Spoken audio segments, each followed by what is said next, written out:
Number का झूठ बोलने वाला व्यक्ति है ये दिल्ली का जो आम आदमी पार्टी का नेता है। इससे बड़ा झूठा कोई दूसरा आदमी नहीं होगा। कोई स्कूल नहीं बनाया। दिल्ली के लोग अब किसी भी सूरत में आपदा को झेलने के लिए तैयार नहीं है। आपदा ने दिल्ली को बर्बाद कर दिया। अखिलेश यादव केजरीवाल का समर्थन करने गए हैं। अखिलेश यादव जी तो उनके मौसेरे भाई हैं। वो तुलसीदास जी ने लिखा है ना कि खल की प्रीति यथा स्थिर नाई। इनकी प्रीति स्थिर नहीं होती है। जिस प्रकार आसमान में बिजली कभी यहाँ दिखाई देती है कभी वहाँ चमकती है, ऐसी इनका प्रेम है। नेता और केजरीवाल जैसे ईमानदार दिल्ली में लड़ रहे हैं तो क्या जोड़े काम करेगी? आप गुस्ताखी कर रहे हैं ईमानदार कह के। जी, किस तरह से? केजरीवाल कट्टर कट्टर कट्टर नहीं लगा है, जेल में रहे लंबी जेल के बाद कोर्ट ने मर्सी के आधार पर जमानत दी है, नंबर 1। नंबर 2, उनके अपने क्या बयान थे। वो कहते थे आरोप भी लग जाए तो त्याग पत्र दे देना चाहिए। अब इन पर चार्जशीट फाइल होगी तो भी आरोप त्याग पत्र देने के लिए तैयार नहीं होंगे।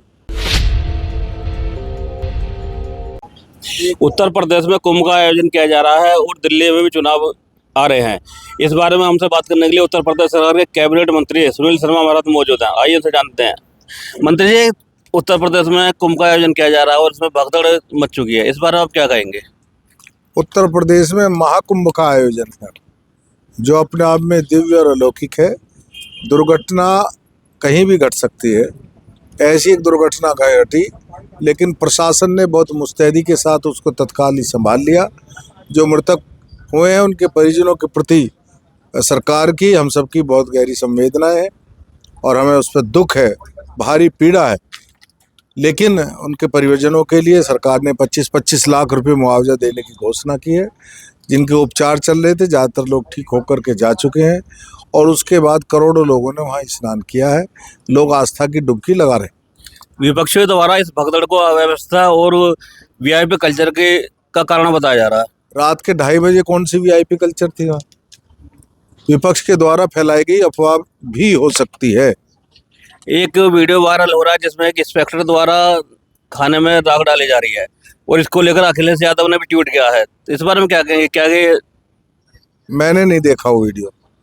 जी, अब आपने नहीं देखा। अच्छा, दिल्ली में चुनाव होने जा रहे हैं और केजरीवाल द्वारा दावा किया जा रहा है कि सरकार हमारी बनने जा रही है। दिल्ली के लोग अब किसी भी सूरत में आपदा को झेलने के लिए तैयार नहीं है। आपदा ने दिल्ली को बर्बाद कर दिया। जब से आपदा दिल्ली में आई है तब से ना वहाँ कोई स्कूल बना, ना वहाँ कोई अस्पताल बना, ना एक भी फ्लाईओवर बना, ना कोई सड़क बनी। दिल्ली के लोगों को संकट में डाल दिया है। अब दिल्ली की जनता कतई बर्दाश्त करने के लिए तैयार नहीं है। यमुना का आप हाल देख रहे हैं, यमुना कितनी प्रदूषित इन लोगों ने कर दी है। कूड़े के ढेर आप देख रहे हैं कि लोग किस प्रकार की बदबू में जीने के लिए, इनकी दुर्गंध से हमारा खोड़ा भी प्रभावित हो रहा है। लेकिन दिल्ली के स्कूल और दिल्ली के अस्पतालों की तो मिसाल देश भर में दी जाती है। एक नंबर का झूठ बोलने वाला व्यक्ति है ये दिल्ली का जो आम आदमी पार्टी का नेता है। इससे बड़ा झूठा कोई दूसरा आदमी नहीं होगा। कोई स्कूल नहीं बनाया, झूठ बोलते हैं। वर्ल्ड क्लास मैं कहूँ ग्राम पंचायत के लेवल का भी स्कूल इस आदमी ने नहीं बनाया।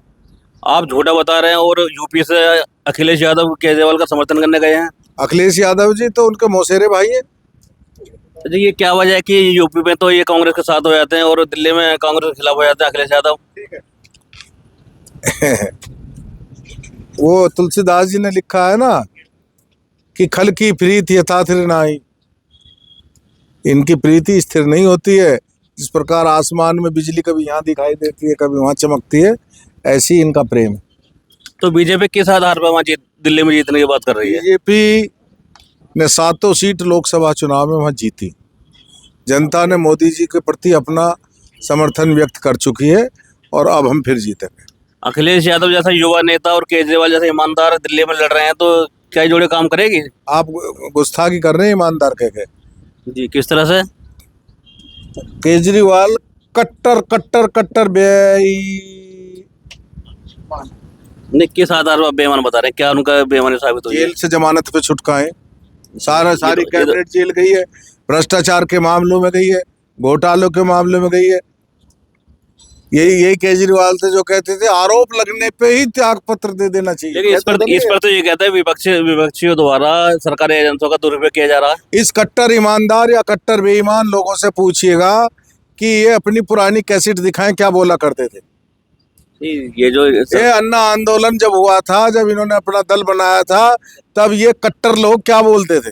केजरीवाल को तो ये आरोप है कि जो सरकार है ये सब करा रही है बीजेपी सरकार।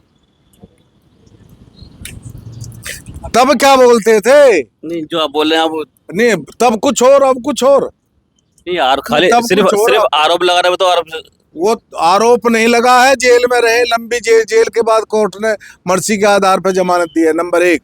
नंबर 2, उनके अपने क्या बयान थे। वो कहते थे आरोप भी लग जाए तो त्याग पत्र दे देना चाहिए। अब इन पे चार्जशीट फाइल होगी तो भी आरोप त्याग पत्र देने के लिए तैयार नहीं होंगे। तो बीजेपी सरकार किस आधार पर जीत का दावा कर रही है? बीजेपी माननीय मोदी जी के नेतृत्व में पूरे देश में सरकार, हम महाराष्ट्र जीत गए, हम हरियाणा जीते, अभी कोई शंका है क्या? नहीं, इस जीत को तो ईवीएम की वजह बता दिया जाता है। और जब दिल्ली में आम आदमी पार्टी जीती थी तो ईवीएम नहीं थी क्या? तब क्या था भाई? हिमाचल में क्या था भाई? झारखंड में क्या था भाई? अच्छा, ये भी तो ईवीएम से जीते थे। जैसे यूपी में बिजली, जहाँ ये जीते वहाँ ईवीएम ठीक, और ना जहाँ ये हार जाए वहाँ ईवीएम खराब। यूपी की यही है इनका चरित्र। यूपी की जनता बिजली से की महंगाई से बहुत त्रस्त है, और दिल्ली में बिजली फ्री मिल रही है। यूपी में जब अखिलेश जी की सरकार थी तो बिजली लोगों को देखने को नहीं मिलती थी।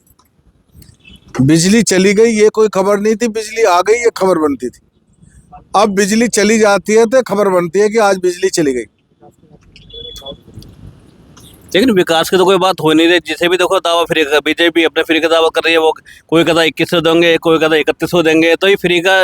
हम विकास भी करेंगे, हमने विकास किया है। उत्तर प्रदेश में आज हमारी सरकार है, सबसे ज्यादा एक्सप्रेस से 7 एक्सप्रेस उत्तर प्रदेश में बनने।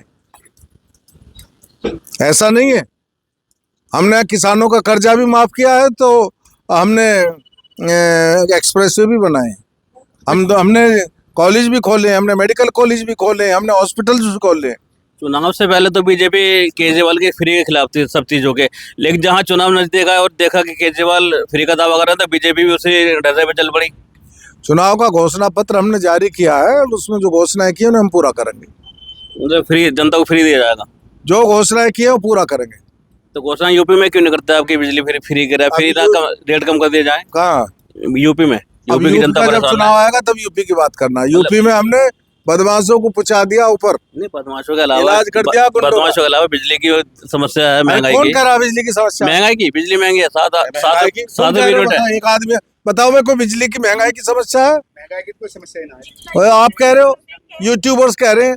आप चेक करो ना, बिल चेक करो। कौन सा? दिल्ली का 0 आ रहा है और यहाँ 7 रुपए यूनिट आ रहे हैं। अरे तुम दिल्ली की बात यूपी की बात यूपी में करो, दिल्ली की बात दिल्ली में करो। तो दिल्ली में आप सरकार फ्री। लोग दिल्ली छोड़ करके यूपी में आकर के रह रहे हैं।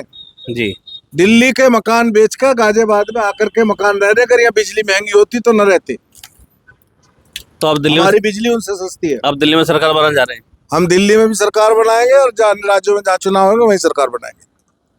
ये थे हमारे साथ कैबिनेट मंत्री सुनील शर्मा, जो दावा कर रहे हैं कि दिल्ली में बीजेपी सरकार बनने जा रही है। इनके दावा कितने सच होते हैं ये तो भविष्य के गर्त में है। शमशाद अंसारी, पब्लिक गाजियाबाद।